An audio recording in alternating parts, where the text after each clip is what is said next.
क्या इस्टेब्लिशमेंट वाकई इमरान खान से खौफजदा है? जनरल बाजवा के साथ जो हुआ वो तल्ख सबक है। अंसार अब्बासी का जबरदस्त तज्जिया। सीनियर सहाफ़ी और तज्जिया निगार अंसार अब्बासी अपने कॉलम में लिखते हैं कि इमरान खान कहते हैं कि इस्टेब्लिशमेंट उनसे खौफजदा है। मुझे नहीं मालूम कि दूसरों का इस बारे में क्या कहना है, लेकिन मेरी ज़ाती राय में खान साहब दुरुस्त कहते हैं। इस्टेब्लिशमेंट वाकई उनसे खौफजदा है। जो कुछ इमरान खान ने जनरल बाजवा के साथ किया, उस पर किसी भी इस्टेब्लिशमेंट को उनसे खौफजदा ही होना चाहिए। इमरान खान को 2018 के इलेक्शन जितवाए, उन्हें इक्तदार में लाने, उनकी हुकूमत को कामयाब करवाने, तहरीक इंसाफ के सियासी मुखालफिन को कमज़ोर करने ताकि खान मजबूत हो, इसके लिए जो कुछ जनरल बाजवा ने किया उसकी कोई नज़ीर नहीं मिलती। अपनी हुकूमत ख़त्म होने के बाद इमरान खान ने उसी जनरल बाजवा के साथ वो कुछ किया जो पहले कभी ना सुना ना देखा। जनरल बाजवा को गद्दार कहा, अमेरिका के साथ मिलकर साजिश करने का इल्ज़ाम लगाया, अपने कत्ल की साजिश में भी जनरल बाजवा को जोड़ा, अपनी हुकूमत की नाकामियों का जिम्मेदार भी जनरल बाजवा को ही ठहराया। कौन सा ऐसा इल्ज़ाम था जो जनरल बाजवा पर नहीं लगाया हो? जनरल बाजवा के साथ साथ इस्टेब्लिशमेंट पर भी हमले जारी रखे, साबिक तर्जुमान फौज और DGISI को भी निशाने पर रखा।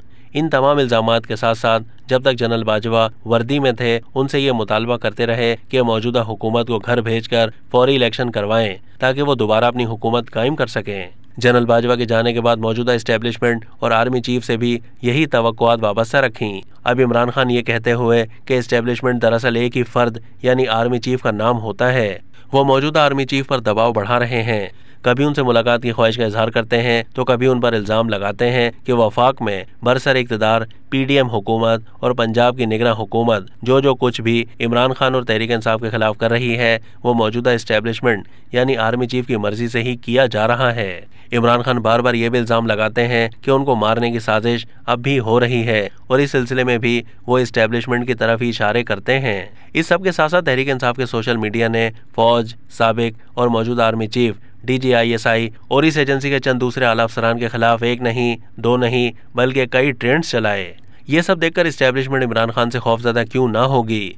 जो कुछ जनरल बाजवा के साथ हुआ वो फौज और इस्टेब्लिशमेंट के लिए एक तल्ख सबक है। खान साहब ये समझते हैं कि इस्टेब्लिशमेंट पर दबाव डालकर वो अपने सियासी मकासद हासिल कर लेंगे।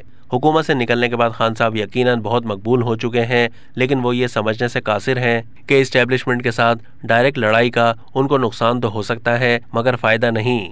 इस्टेब्लिशमेंट इलेक्शन नहीं लड़ती, लेकिन इक़्तिदार में कोई भी हो, कितना ही मकबूल क्यों ना हो, उसे इस्टेब्लिशमेंट की हिमायत की अशद ज़रूरत रहती है। और ये पाकिस्तान की वो हकीकत है जिससे कोई इनकार नहीं कर सकता। अगर इमरान खान दोबारा वज़ीर आज़म बन जाते हैं तो उनकी गुज़िश्ता 1 साल की सियासत और बयानिए के तनाजुर में चाहे कोई भी इस्टेब्लिशमेंट हो, कोई भी आर्मी चीफ हो, वो कैसे खान साहब पर एतबार करेगा। उस वक्त कौन किससे खौफजदा होगा ये वक्त ही बताएगा। जिस इस्टेब्लिशमेंट से वो ये उम्मीद लगाए हुए हैं कि वो उनके लिए मौजूदा हुकूमत को चलता करे और फौरी इलेक्शन करवाए, वो इस्टेब्लिशमेंट अगर वाकई इमरान खान से खौफजदा है तो इसका इमरान खान को ही सियासी नुकसान होगा।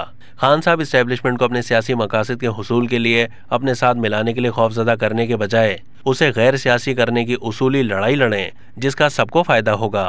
अब तक के लिए इतना ही। मज़ीद मालूमात के लिए डेली जंग के YouTube चैनल को सब्सक्राइब कीजिए।